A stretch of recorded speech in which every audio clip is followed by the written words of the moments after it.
The Walt Disney World Resort is selling out Magic Kingdom night after night after night, and yet attendance has been admittedly down according to Disney's own earnings reports.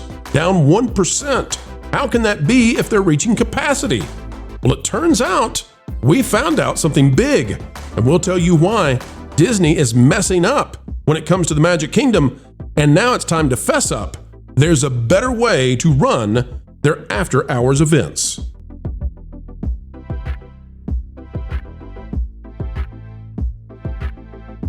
Hello and welcome back. What a joyous day to have you joining our way. And our way, folks, is explaining what's really going on in entertainment, keeping you ahead of the culture curve. It's what we do. As we dive in today, click that like button. We'll tell you what's true when it comes to Disney World and how they and Universal can make a heck of a lot more money in their theme parks.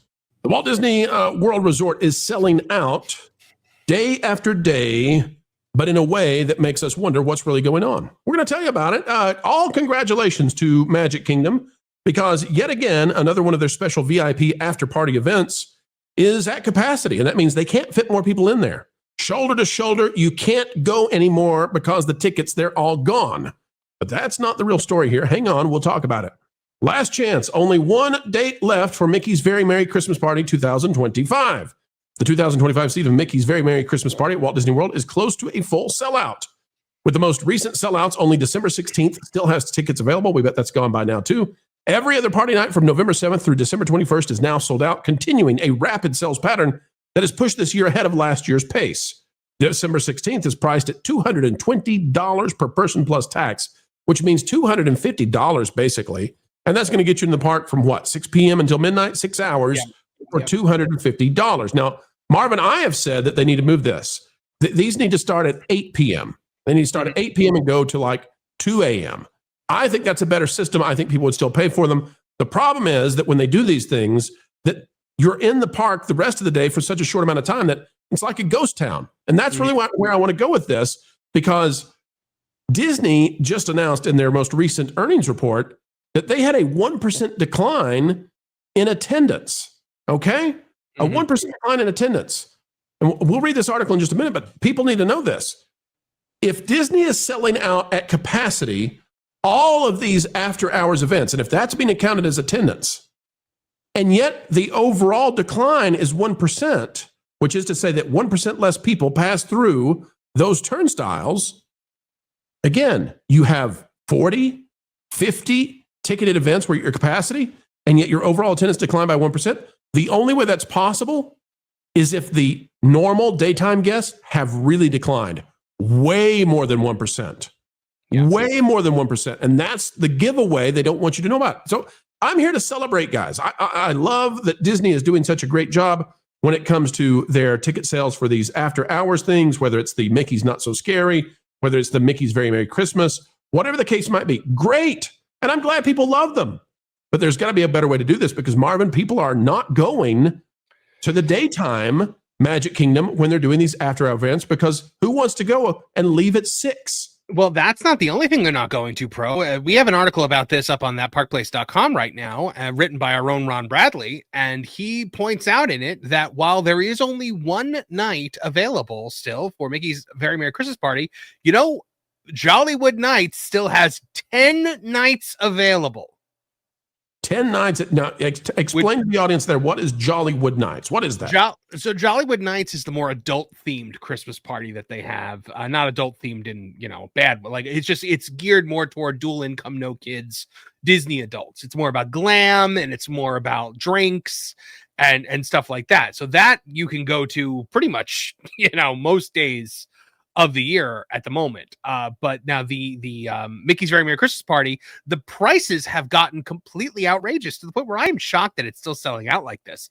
We are seeing extreme pricing from Disney this year.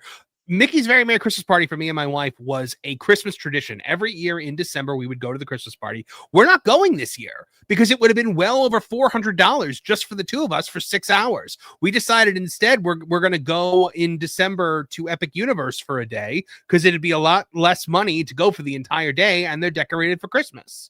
So yeah, it is interesting the fact that they can still sell these out. People But love not them. not Jollywood Nights. Apparently, people don't like Jollywood Nights. People love the Magic Kingdom stuff. There's no doubt about it. And we're not here to rain on the parade, figuratively or literally. We're not here to, we don't want to be negative about this. But if there's a 1% decline, it makes you think that perhaps they don't have this calibrated correctly. Maybe these things could be pushed later. I haven't seen the surveys, but maybe they could be pushed later so that you're not interrupting the normal daytime, Magic Kingdom operations. But then what would they have to do? They'd have to pay for additional people, more staffing to stay open later. And that's probably why they don't want to do it. But this is a Chinese finger trap that they don't want to be in, where these are ultra popular and yet their attendance is in decline. Yeah. And we have seen, the daytime attendance falling so dramatically. I went there maybe 2 weeks ago, and I got to Magic Kingdom and it was packed. And I was actually on the phone with you, Pro, as I walked into the Magic Kingdom. I'm like, it is packed for some reason. I don't know what's going on. And then I realized, they're filming the ABC Christmas Day parade, which I then said to you, which is of course why I'm here, because I knew and came to cover it. I am definitely here for this reason. I planned it all along like this. Well, so as I walked in, I was like, wait a minute, no, this is they couldn't be doing this. That doesn't happen until November 7th and 8th. And then I realized it was November 7th.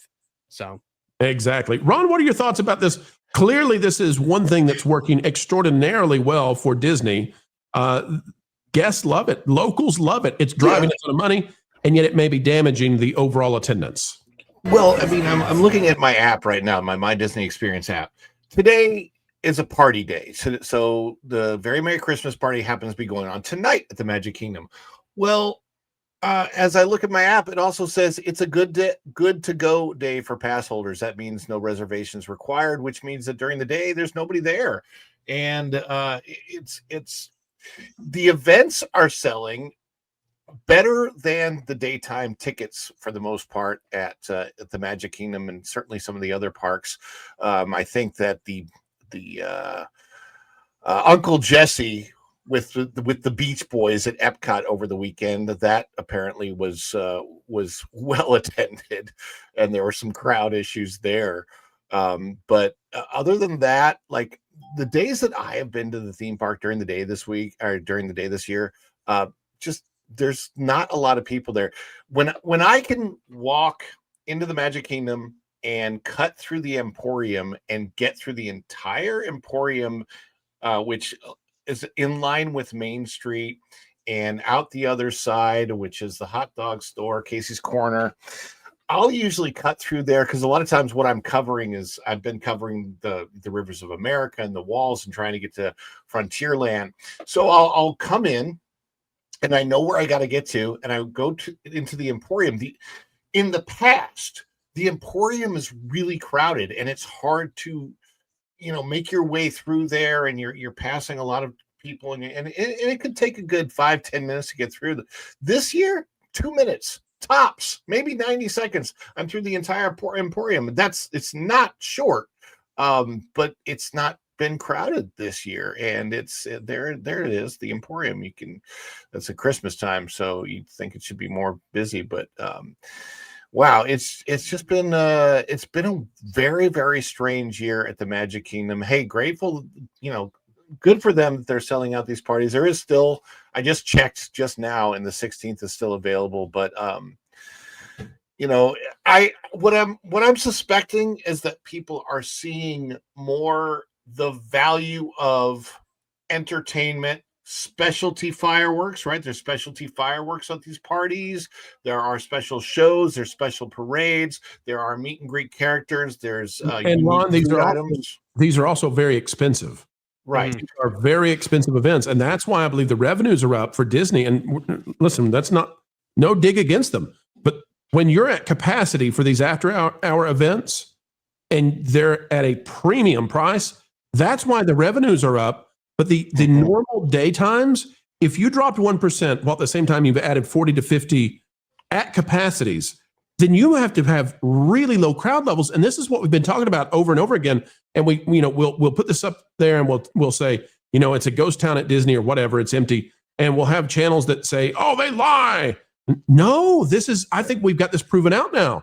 if these are at capacity, but you've got a 1% attendance drop in the last year, according to Disney's earnings report, it turns out that we've got to be down like 5, 6, 7% in the daytime crowds. Culture, what do you think about this? What do you think about the idea that Disney World has turned to a locals late night boutique experience at a premium price? I'm not hitting them on it. I'm not hating them for doing this. I just think that there's maybe a chance for them to do both better. You'll have to unmute, Culture. I can't disagree with you. I mean, we've seen the results of this on another coast, where they favored the local events over, the actual visiting guests, and how that worked out positively for them. And I would say that a lot of their events have been kind of headed this direction, especially when you get to food and wine and the art and leisure, or whatever the events are that they have at Epcot now. But Absolutely. I think that because they're coming to rely on those so much, they plan around them, and I think that that's quite evident. I think it's evident in the way the crowds show up, the timing of the crowds, and the people that seem to be the people that occupy these events regularly. But at the same time, it does show a certain amount of vulnerability that they haven't had in a long time. I think the crowds have the opportunity to be more fickle and less reliable, especially when it comes to weather and other things that can occur. Because oftentimes when you had travel plans that were associated with these events, you went to these regardless of whether or not it was pouring rain or not. I think that the vulnerability of relying on a more localized audience is a problem for Disney maybe going forward. I guess we'll have to see. But I think that this also tells us that they're not going to be able to rely nearly as much on these events for carrying them forward through soft quarters as they have been able to do in the past. It's certainly not going to grow their business, especially with these numbers that are being published. So I'm starting to think that maybe they should be paying more attention to the fact that they no longer have the broadest possible appeal, and they certainly aren't reaching the audience that travels to see them or have traveled to see them in the first place. I think that's where I'd be most worried. I'll tell you what I think they need to do. I think they need to come up with a spring after hours event, something that capitalizes on spring break. Don't go crazy, but they need to have something that they can do that starts at 8 p.m. and runs until 2 a.m. or 3 a.m., whatever, but a special ticketed event. And I think they could have the best of both worlds. And listen, I think Epic should be doing this. I think Epic over at Universal Studios, I think Epic should have a nighttime ticket just about every single night, because some of those Epic lands were basically made for this. So that's what we need to. I'm all for it. I want them to succeed, but not at the cost of the daytime experience. That's ultimately what I think they need to do. Yeah, but I think that that's kind of inherent and or built in. And I also, when I look at this, I think I'm seeing a lot of parachutes, coming out of Epcot that are going to be used to, do little floaty things in the middle of the day. Another thing about this for the guests now, it is good, good. Very low crowds. Like today, I'm looking at the waits, right? Literally 11 attractions right now at this very moment of the Magic Kingdom are under 5-minute waits. However, it really cuts off your day if you are a daytime guest of the Magic Kingdom, not at 6 o'clock or 7 o'clock. It cuts your day off at about 4 o'clock, because that's when the party goers start coming in. So if you have paid for a full day at the Magic Kingdom, you're really not, your access is somewhat cut off around 4 o'clock when the party goers start coming in and the line waits start getting really long. You get the bottleneck between there and the time that you're kicked out at 6 o'clock. And then you also have paid for a full day at the Magic Kingdom, but you get none of the nighttime experiences at all. So, all right, well, folks, that's where we'll leave it. Except we've got to bring him back in. Marvin had a little bit of a technical snafu. Marvin, welcome back, buddy. He's almost there. Getting there. 3, 2, 1. Marvin. Nothing. 3, 2, 1. Marvin. Not quite. Let me translate what Marvin just said. He said, I would love to have these events start at 8 p.m. and go until 2 or 3 a.m. And I will volunteer to be a cast member working until 4 or 5 a.m. to get the thing cleaned up and ready to go for the next day. Thank you, Marvin. That's very kind of you. We're glad that you're going to do so. There we go. Marvin? Now I'm back. Start the events at 8 p.m. and end them at 2 a.m. instead? Would that be better? Oh, I think that would be infinitely better. It would give more bang for your buck for the people that are paying full price to enter a theme park, during the day. And, you're still basically getting the same lack of value that you get for a lot of these events to, go to them at the end. You don't like the events. You think that they're... The thing is, I love the events, actually. Like, I love Mickey's Very Merry Christmas Party. I'm actually, like, really upset that I can't go to it this year. But it's just, it's the way the cookie crumbles with Disney, is that these things just are becoming so incredibly expensive, and they will continue to become so incredibly expensive until people prove that they're not willing to pay what they're charging anymore. I don't see a top to it. The prices will go up because they hit capacity. They sold them out in record speed, so they're going to go up. As I was saying, Marvin, while you were gone, I think they need to come up with a spring version of this. I don't know what it's going to be, but I wish Universal had a Christmas after hours event, because that would force them to be competitive. Right now, they like Halloween Horror Nights competes with Mickey's Not So Scary Halloween Party. So Epic, Marvin, think about the central area of Epic. You could go all out. The entire middle area of Epic, just Christmas trees everywhere. Well, Pedro's Parachute Pants Parade. Oh gosh. Well, they are decorating Epic for Christmas this year, and for the first time, obviously for the first time ever, it's the first Christmas at Epic. But I'm going to be there this week to cover it for that Park Place, to see what those decorations are going to look like. So stay tuned to thatparkplace.com for that. Fantastic. And reminder, folks, too, if you are not going to Orlando this year, but you might be able to stop by Dollywood in East Tennessee. It often is, always is rated as the number one Christmas decor for theme parks in North America. So go check it out and tell Dolly we sent you. Pulling Hollyweird to the sensible center of the mainstream middle where money is made is not easy, but folks, you make it easy to make videos each and every day, because sharing time with you is a great honor, and we never take it lightly. An attitude of gratitude every single time we have the chance to shine with you. Until the next time, we only ask that you click that like button, share, subscribe, click it, stick it to the algorithms. It is the notification bell. Drop a comment down below. Let us know your thoughts. And folks, don't worry about paying any kind of tuition for this free class and how entertainment works. You are on scholarship. Highest IQ on the internet. That's you for sure. Until the next time we have the opportunity to spend time together, folks, we just ask that you keep learning, keep growing, and as ever, keep having fun. Jump into the water. Why listen to music made by people and companies who really don't like you? Check out Vacation Radio today and prepare for all new content made by the people behind the wdwpro channel. It's the place you need for all the music. That should be fun. So I give them cannonball. Yeah. Hundreds of songs, every genre you can imagine. Listen live on YouTube and enjoy a set list that's always sunny. It's Vacation Radio.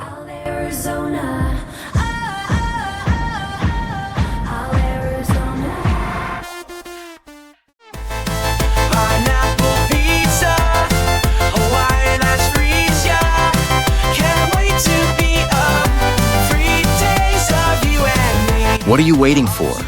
Every WDW Pro video has a link to Vacation Radio in the video description. Try it out and subscribe today.